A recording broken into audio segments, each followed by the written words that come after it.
Thank you. Okay, I'm going to share my screen. It's so good to be here. Thank you for having me. Okay, don't look at my desktop. Okay, here we go. Okay, let me do presenter view. All right. Well, my name is Jill Canales, and I am a fractional CMO. My agency is called CMO Zen, and I can't say enough about the amazing people I work with. I have been a fractional CMO for about 5 years. Before that, in my mid-career, I grew a company from 8 to 100 million in 10 years as head of product and marketing. And so now, though, in this point in my career, I love what I do because I work with a really small window of time, a stage of growth for companies, and they're all young companies. Myself and my colleagues at CMOs, and we work with companies from 3 million roughly to people kind of move out of our core expertise, about 50 million. But it's a great position to be in because we get to see many companies and have a lot of experience, and we see patterns, and we see and that has enabled us to develop playbooks and teachings to kind of like help people level up in things that are commonly going awry. And so what I noticed in my work is that many companies, many small companies are putting so much into demand generation with email campaigns, ads, content, social channels. And with all this time, money, and effort going in, there's a common mistake that are making things fall short.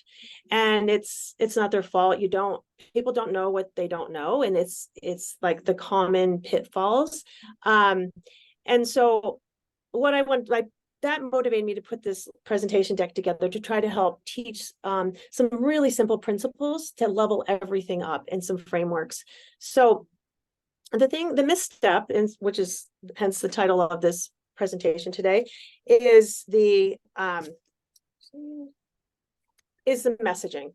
And so much time and time again, the messaging is off. And so all the other work is not living up to where it should be. So let's think about this. Let's kind of like reframe our objective right now. So perhaps we're rather being in a race to get our product to the market and to extend our reach, we're actually in a race to communicate clearly why our prospects need our products. We can lose to an inferior product just simply because they have a clearer message. So the two common mistakes are the messaging is too complicated. And a nice way to say it, or an interesting, memorable way to say it, is it requires too many calories to consume. It's too cumbersome to actually digest. And number two is the messaging is about us and not them. And about us is pretty common because, as we should be, we are the champions of our product. We know our products inside and out, and we want to connect and tell the world why our products are so valuable. So these are pretty understandable. So now let's talk about why these things make the messaging fall flat. Messages must be very easy to digest. So it all starts with this guy, the caveman. And so, as you know, I'm sure as marketers, if any of you are marketers, they're interested in psychology, it's well known and understood that as the world has evolved, evolutionary, like our physiological human responses and how we operate is very much the same as it was back in this time period. As such, the overriding function of the brain is to help us to survive and to thrive. Everything the human brain does all day long is to help individuals and people they care about get ahead. That is the primary objective. We actually have a survival mechanism in our brains that tune out information if it takes too much energy to digest, or if it's not relevant for our survival. So we're always looking to consume calories. So that's something I talk to my clients a lot, like, it takes me too much energy, it's too much effort. So let's look at this marketing message. Introducing our cutting-edge cell phone, a masterpiece of technological innovation, seamlessly merging advanced microelectronics, quantum processing, and sensory interactions. It offers a transformative digital experience. Embrace the future with elegance, utility, and unparalleled cognitive prowess. That like packs a punch, doesn't it? Often when I ask Chat GPT to write some copy for me, it usually errs with too complicated. So my most common response to Chat GPT is make it more simple, make it easier to understand. But so this is a common, like, common take on messaging. We really want to pump up and really promote how great our product is, make people understand how masterful it is and why it is so innovative. So let's look at the same message now for the same product. So upgrade your life. Stay connected effortlessly, explore with ease, and enjoy a smarter tomorrow, all at your fingertips. So just think for a moment, stop and feel how each one of these feel in your body. How compelled, how digestible are they? How much energy did it take? Which one are you more drawn to? So the top one, there's a lot more complex language, a lot to unpack there. And then there's also another key difference beyond the complexity of it, how cumbersome it is. It's our versus your. That's a really big difference, our versus your. Which one's more compelling? When I ask you to think about me, or I'm talking to you and referencing you in your life. So going back to our caveman, messages must be about them, not us. And so now it'd be interesting to see, like with this lens on, go out and look as you consume content and see how many taglines and headlines are proudly putting the product as the hero versus the customer. It's a real switch that you have to work at in your writing to kind of flip it and make it about them. So it really needs to be about them, because going back to Maslow's hierarchy of needs, everyone, it's commonly known. So it's a pyramid, right? At the bottom of the pyramid, our number one goal is physical survival, food, and shelter, right? Once those boxes are checked, then you go up to safety. And now from safety, once we've secured safety, the next is social, and then finding a tribe and a mate. And then finally, there are the spiritual and physiological needs at the top, meaning making. And so, whereas in life a long time ago, there was a lot of time spent at the bottom of the pyramid. We are fortunate enough to spend our time more higher up right now, but it's still a pyramid, and we're still primarily concerned with thinking about ourselves. So the point here is that we must stop forcing our prospects to burn calories thinking about our business and trying to get them to understand us. We need to understand them and speak to their primary concerns. So I really like this metaphor. So it's about creating music, not noise. So really complex messages talking about us, they're noise, and people want to tune them out. So I think the parallel to music versus singular notes are stories. So stories are like music. Now we're going to kind of move from, you're checking off the basics of good messaging strategy. Now let's go a little bit deeper to really make your messaging really connect and resonate. So we're hardwired to respond to stories. It's like oxytocin. So, it's a physiological response. So when our brains hear a good story, the start of a story, the conclusion of a story, oxytocin is released. There's a physiological benefit. So stories begin with a protagonist who has a problem.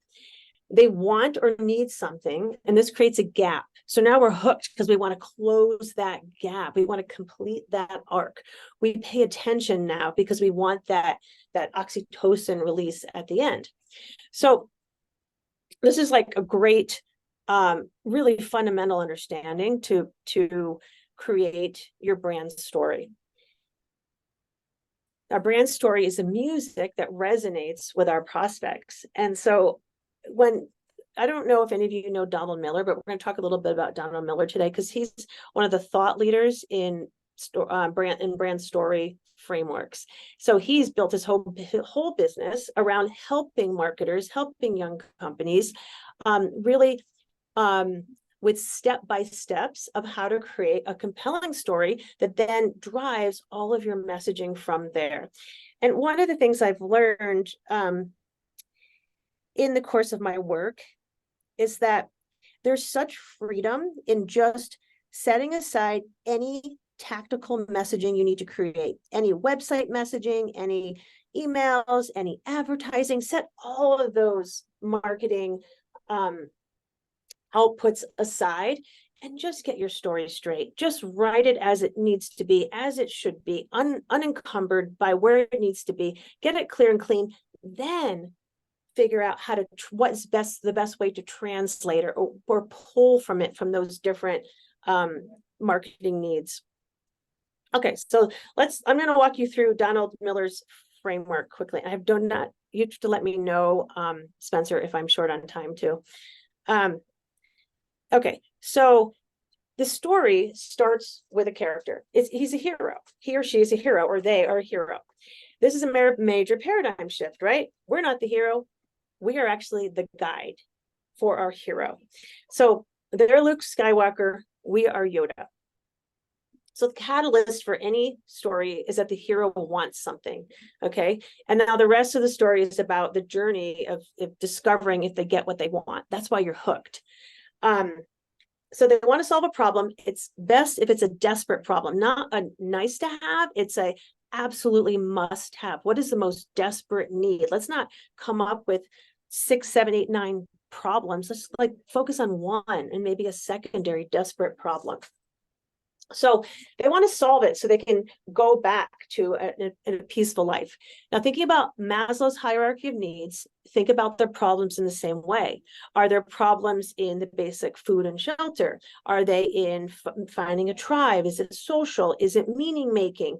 Really understand when you kind of document your problems, think about the practical needs, think about the emotional needs, think about the philosophical needs, because a lot of times people really focus on the practical, tactical things, but it's more the emotional that often drive people.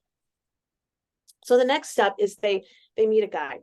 So if the hero could solve their own problems, they would never get into trouble in the first place, right? So that's why storytellers for centuries have created a character to help our hero overcome his challenges. And that's us. We are the guide.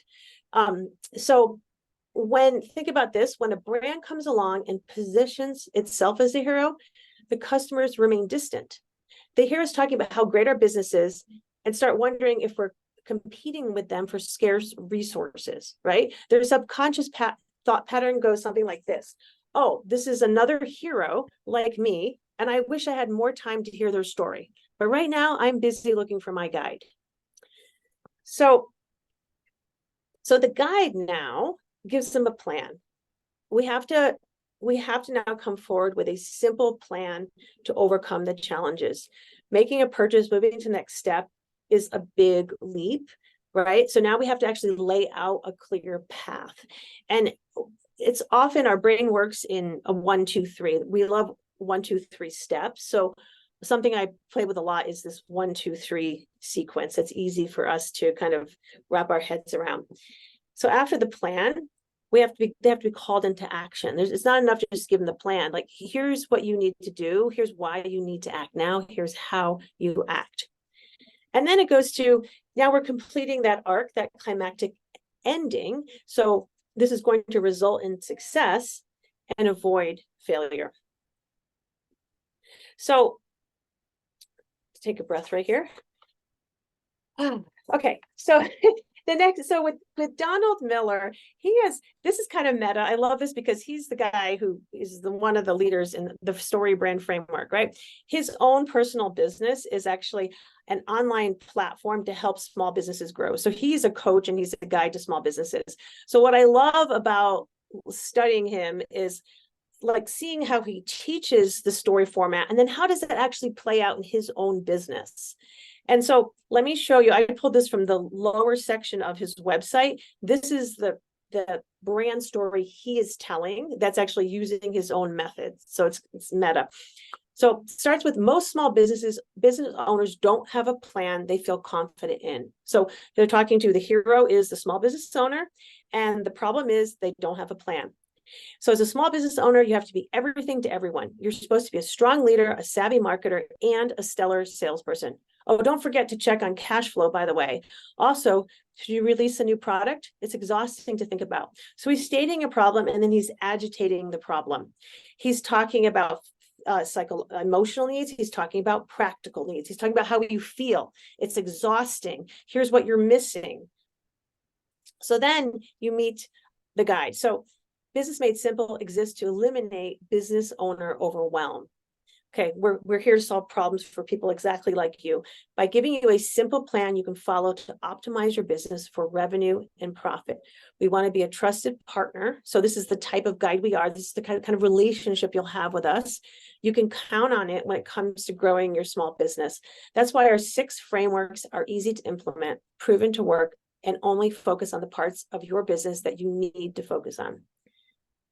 And then he gives them a plan. So talks about exactly what you'll get. From there, you'll have a customized plan. You'll learn to implement. And then we go to result in success. No more guessing, no more overwhelm, just a whole lot of confidence in your plan to grow your business. So it's the emotional resolution and the practical, what you get, grow your business. So this is kind of like, this is the sequence and that I just went through, and you could read Donald Miller's book if you want to get deep into this, because this is, I think he's pretty amazing. And then you could see now that we talked about in the beginning, like, how do you take this information now? You've got your core brand, and how do you disseminate it to do your different touch points? So when you look at his website, look how he has woven and brought it into his website. So he's telling you this is always the best practice for the top of a website, you know, what we are, who we're for, and how we do it. He's got that nailed in. That's just best practice. Then here's the 1, 2, 3, watch the course, execute the plan, grow your small business. Now he's starting with his narrative. Trying to go small business is overwhelming. And I've watched his website over the years, and he plays with different approaches based on his results and is testing different ways to interweave a story. How much should it be there? So then he goes through his 6 steps. And then here's the 1, 2, 3. And then at the end, if you haven't yet converted, he's telling you the whole story that I just read to you.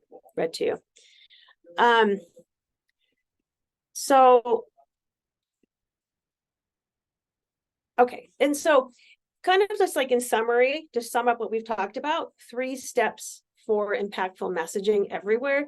Number 1, create your strategic narrative, the hero's journey.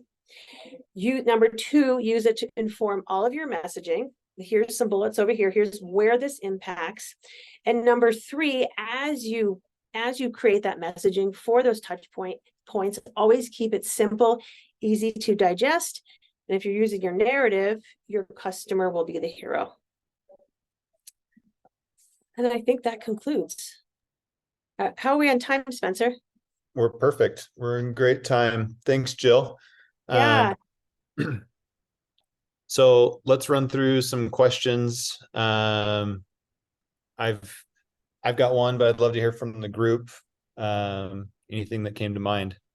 Let's put it out there for a minute. You can put it in the chat, or you can just unmute.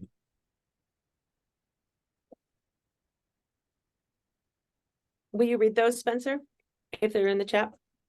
I don't see any in the chat yet, so I'm going to go with mine first. So Okay. I'm curious in the case, and I'll need Landon to come in for this one. So in the case of Landon's company with Fit, the customer is, you know, the strength and conditioning coach, but they also have kind of a built-in customer and who they're serving. Who's the hero? Who's the hero? Yeah, no, that comes across. There's a lot of complex. It's a great question. There's like B to B to C. So what I often do is I actually write the story for the B2B and then write the story for B2C, because they're different. There's different concerns, right? So when you're talking to the business owner, they're talking about ROI, profitability, there's different things, different needs that pull forward. And so I will go ahead and write it for both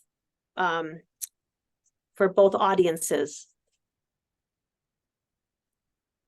And then that helps, because in a way, in your B2B2C sale, you're actually, one of the challenges of the business you're communicating with is to now sell it through the customer, right? So I think that's why I think both stories are really, really valuable.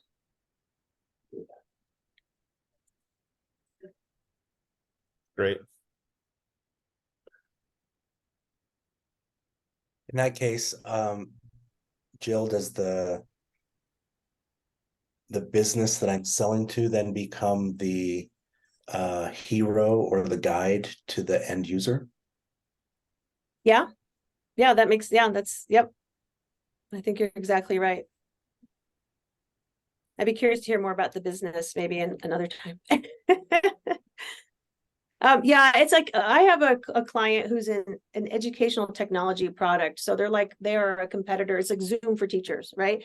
So we're talking to, and it's for higher education and it's for corporate training. So in corporate training, we're selling to the L&D leader, who is then got to have the training manager has got to be sold to, the trainers, and also the employees who are the students. It's all four of them have different primary concerns. So we write it out and map out the story for each of those people in that full picture.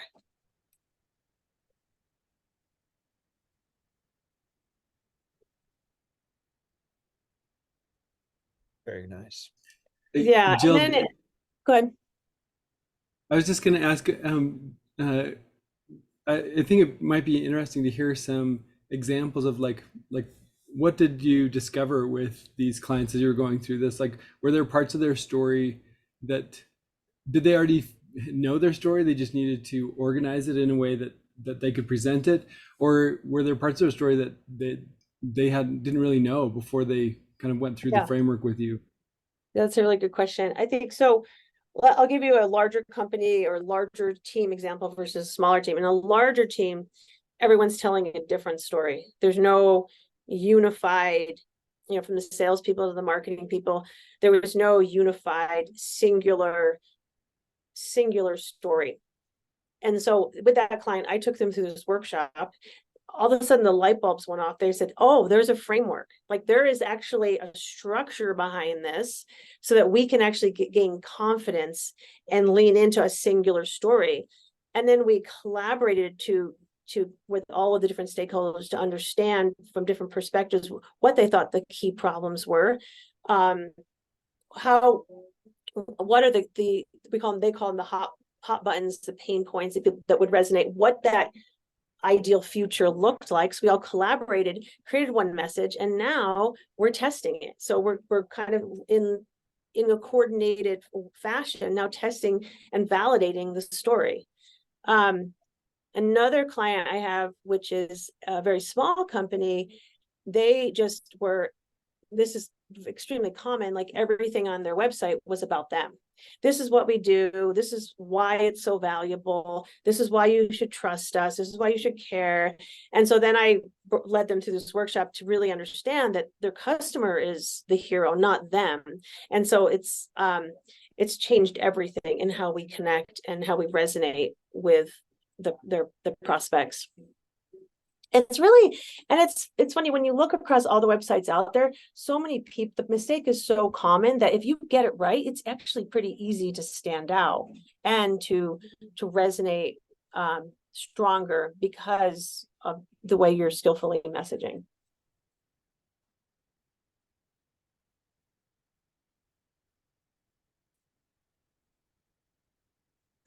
I think with large teams, having the team united around what you're describing in the hero's journey is really important, because it then creates it answers a lot of questions downstream. Yeah, and I think it because that really impacts every aspect of the company, like how we deliver our products, how we talk about our products, how we serve our customers.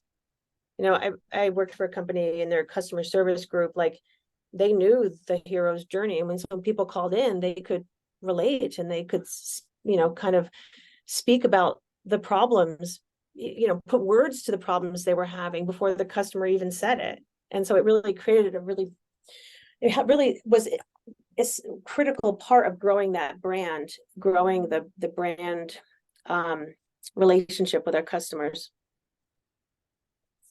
Jill, a question came in from Dale. How do you keep your message from getting too simplified or diluted, for example, in an email subject line?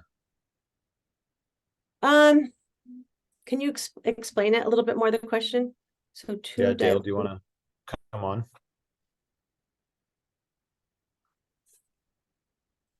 Can you hear me okay? Yep. So I've been working with a client on testing messaging by using outbound email campaigns. And I feel like we're kind of in this battle between subject lines that require too many calories because the subject lines are too long. You're just going to have to process them to understand what's going on. Or subject lines that are so short and simple that it's like, yeah, that's what everybody says, you know?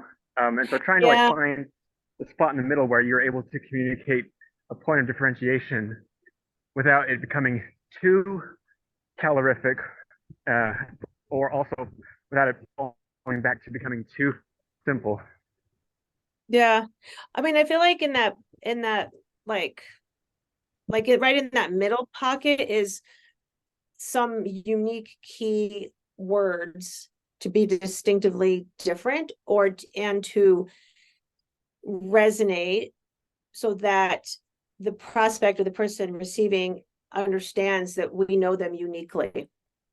And sometimes so I play with emotional, like an emotional call to action versus a practical, you know, like end the stress or grow your practice, like two different, or you can combine them, end your stress and grow your practice. And then use all those kind of best practices for power words. I'm curious, Chad, Chad is a really good writer too. I'm curious how you would answer Dale. Oh, you're muted. Yeah, thanks for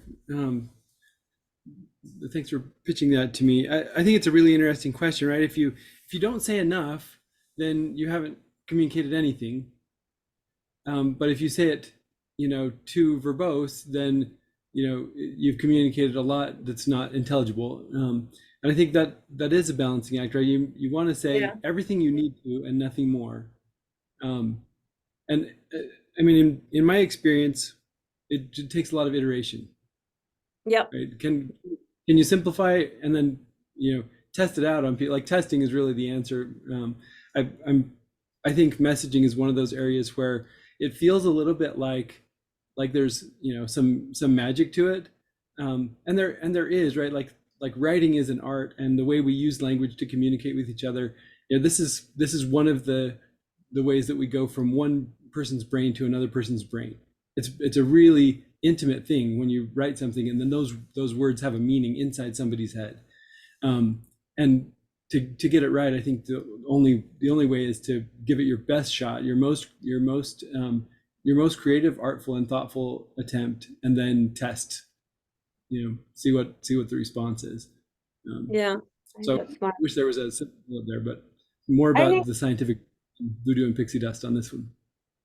Yeah, I think that's well said, and I think that the layer, maybe something else to add to it is like in your language, you know, they don't know us, but can we make them feel like we know them in that first line of communication?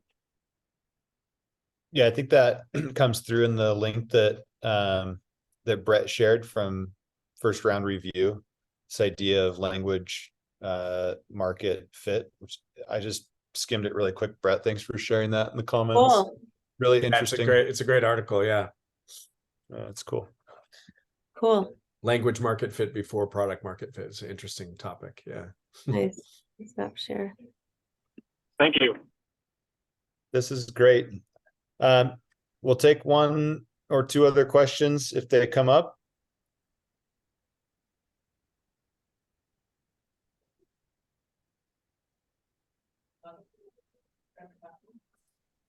Okay, we're gonna call it then, Jill. Thanks so much. Awesome. Yeah, thanks for Great. coming, everyone. This was super fun. The recording will be posted later. Thanks, Hannah, for organizing, and tell your friends. We'll see you next week at 11. Cool. Thank Bye. you. Bye.